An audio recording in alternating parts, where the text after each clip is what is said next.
Graça e paz, moçada. Como é que vocês estão? Domingão, novamente online, Escolinha Bíblica Dominical. Mas logo estaremos juntos, se Deus quiser. Não vejo a hora da gente nos reunir, fazer os nossos encontros, né? Já estamos bastante tempo longe, mas estamos juntos de coração, pela fé em Jesus Cristo. E vamos para mais um tema hoje. Hoje a gente vai falar sobre o medo e a ansiedade. Vamos dividir em 2 domingos. Falaremos do medo e no próximo domingo sobre ansiedade. E a base bíblica está em 1 Pedro capítulo 5, versículo 7. Eu quero ler, acompanhe comigo aí. Entreguem todas as suas preocupações a Deus, pois Ele cuida de vocês. O que a Bíblia ela fala aqui do medo? Ela nos ensina que não há lugar para o medo onde o amor de Deus está em ação. 1 João capítulo 4, versículo 18, diz assim, o perfeito amor lança fora o medo. Agora podemos entender por que muitas pessoas têm dificuldade de amar. Elas estão tentando amar com o próprio sentimento, não com o amor que recebemos do Pai. Romanos 5:5. Essa esperança não nos deixa decepcionados, pois Deus derramou o seu amor no nosso coração, por meio do Espírito Santo, que Ele nos deu. Quer dizer, somos aceitos por Deus, né? Por Jesus Cristo, Ele derrama do Espírito Santo por nós. O medo, ele tem 3 pontos relevantes aqui que a gente deve considerar. Medo providencial é medo escravizador. Vamos falar um pouco desse medo providencial, se ele é natural, se ele faz parte, né, do nosso cotidiano, se ele é um medo racional. Alguns medos são sadios e necessários, como, por exemplo, separei 3 exemplos aqui. O medo de ser atropelado nos leva a tomar cuidado na hora de atravessar a rua. O medo de cair nos leva a segurar o corrimão de uma escada que está molhada. O medo faz com que nos afastemos apressados de um lugar que está pegando fogo. Então é natural. O medo nos leva a mergulhar somente em águas conhecidas. Então, esse tipo de medo, ele não deixa de ser saudável, porque ele é racional. É um instinto de preservação que foi nos dado por Deus. Por exemplo, uma precaução. Porém, a decisão mais sublime que podemos tomar é o temor do Senhor. O temor do Senhor, ele em ascensão, a gente perde todos os tipos de medo. A gente consegue se libertar de vários medos. Por isso que o temor do Senhor tem que estar em alta todos os dias, independente da situação. A gente confiar pela fé, aumentar a fé, perseverança e aumentar o temor. Que aí a gente está mais seguro e aqueles medos que hoje talvez estejam nos aterrorizando, ele vai perdendo força, porque o temor vai aumentando. E aqui, em Provérbios capítulo 8, versículo 13, acompanhem comigo aí. Temer o Senhor Deus é odiar o mal. Eu odeio o orgulho e a falta de modéstia, os maus caminhos e as palavras falsas. Palavra de Deus. A decisão mais sublime que podemos tomar é o temor do Senhor, que é o único que remove todos os medos. Ele nos afasta do pecado e estabelece uma profunda intimidade e referência para com Deus. Outro tipo de medo é aquele que nos domina, paralisa, sufoca e toma conta de nossas reações, pavores ou fobias, colocando-nos numa espécie de prisão, impedindo-nos de fazer a vontade de Deus. Talvez o medo de morrer seja o maior e o pior dos temores.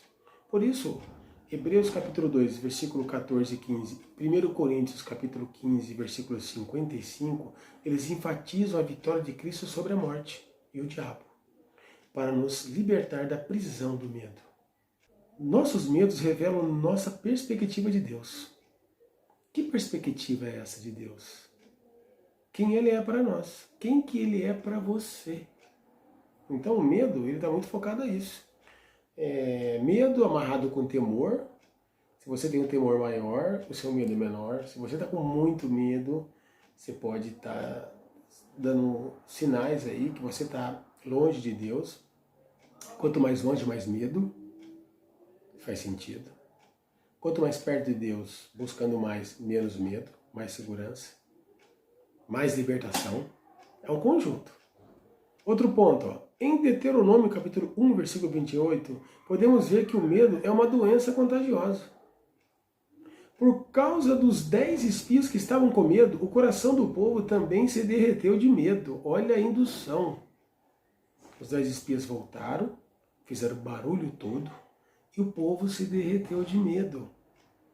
Porque eles chegaram e falaram, a terra é boa, porém tem gigantes, tem isso, tem aquilo. Botou o quê? Entrou na mente do povo.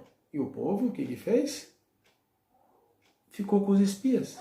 Apenas 2, com temor gigante e grande, manteram-se firmes e bateram o pé. Se o Senhor está conosco, não temos que ter medo.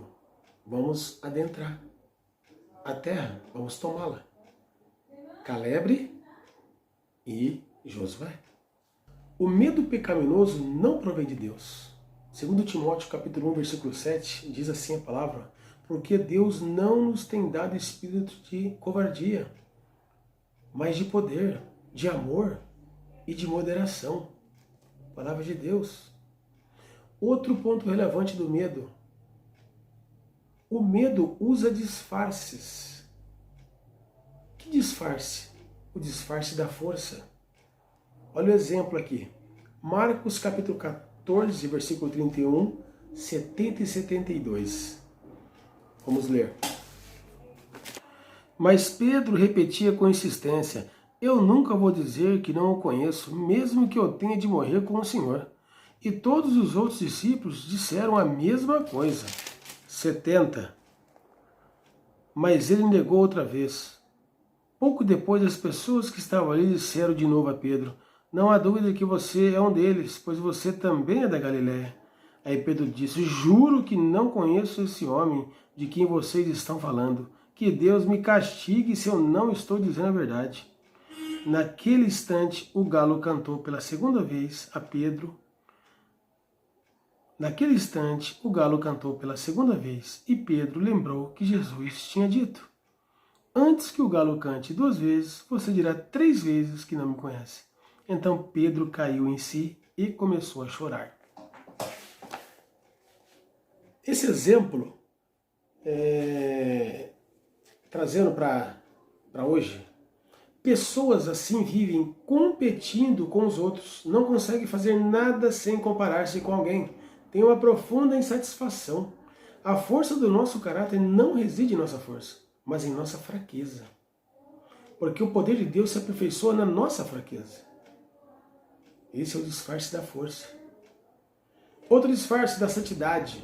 A aparência da santidade é uma maneira de disfarçar o medo e a hipocrisia. Exemplo, todos conhecem, de Ananias e Safira, está em Atos capítulo 5, de 1 a 10. Pessoas assim fingem ser algo que não são, a fim de manipular outros, insistem em afirmar que são humildes.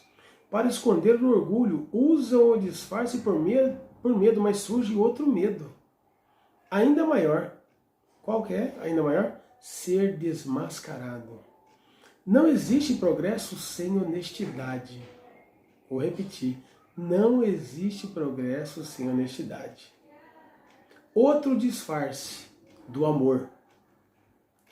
Quando o medo de perder alguém se disfarça de amor, gera possessividade. Então, o medo usa disfarces.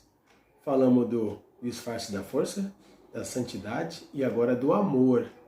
Exemplo, Davi, Outra história muito bem conhecida, que é o Davi, que está em 2 Samuel, capítulo 11, de 14 a 17, 26 e 27. Ele coloca Urias, né, pede para o chefe da cavalaria dele, o alto poder militar, colocar Urias na linha de frente, né, para ser morto. Então aqui, para nós, pessoas assim, em nome do amor, usam de superproteção nos seus relacionamentos, são extremamente ciumentas e isolacionistas. Vivem em um mundo à parte. O perfeito amor lança fora o medo. Palavra de Deus, capítulo 1 João, capítulo 4, versículo 18. Uma aplicação para a gente aqui, importante. Os 3 disfarces do medo, que eu acabei de dizer aqui, que é o força, santidade e amor, são destrutivos em seus efeitos, pois são imitações. Não podemos permitir que as falsificações ocupem o lugar de virtudes genuínas. Outro ponto relevante do medo. Como tratar o medo? É termos a certeza que a presença de Deus está contigo, está comigo. Como? Salmo 23, versículo 4. Não temerei mal nenhum, porque tu estás comigo. Gênesis 15, versículo 1. Não temas, Abraão, eu sou teu escudo. Deus falando. Mateus, capítulo 14, versículo 27. Tende bom ânimo, sou eu, não temais. Outro versículo, Salmo 34, 4.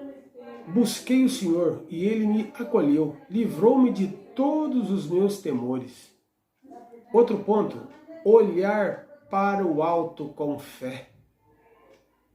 Esse é um tratamento excelente contra o medo. Olhar para o alto com fé. Pedro, quando saiu do barco e andou sobre as águas, começou bem, mas tirou os olhos do Senhor e começou a olhar para a tempestade. Quando ele olhou para a tempestade, qual foi o resultado dele? Teve medo. Mateus, capítulo 14, versículo 30. Precisamos correr com perseverança a carreira que nos está proposta, olhando firmemente para Jesus. Hebreus, capítulo 12, versículo 1, 2. Conosco está o Senhor, nosso Deus, para nos ajudar e guerrear as nossas guerras. Segundo Crônicas, capítulo 32, versículo 8. Outro ponto para tratar o medo: obedecer aos mandamentos a respeito do amor, mesmo quando meus sentimentos contrariam. Devemos revestir-nos do amor. O perfeito amor lança fora o medo. 1 João, capítulo 4, versículo 18. O pior inimigo do medo pecaminoso é o amor para com Deus e para com o próximo.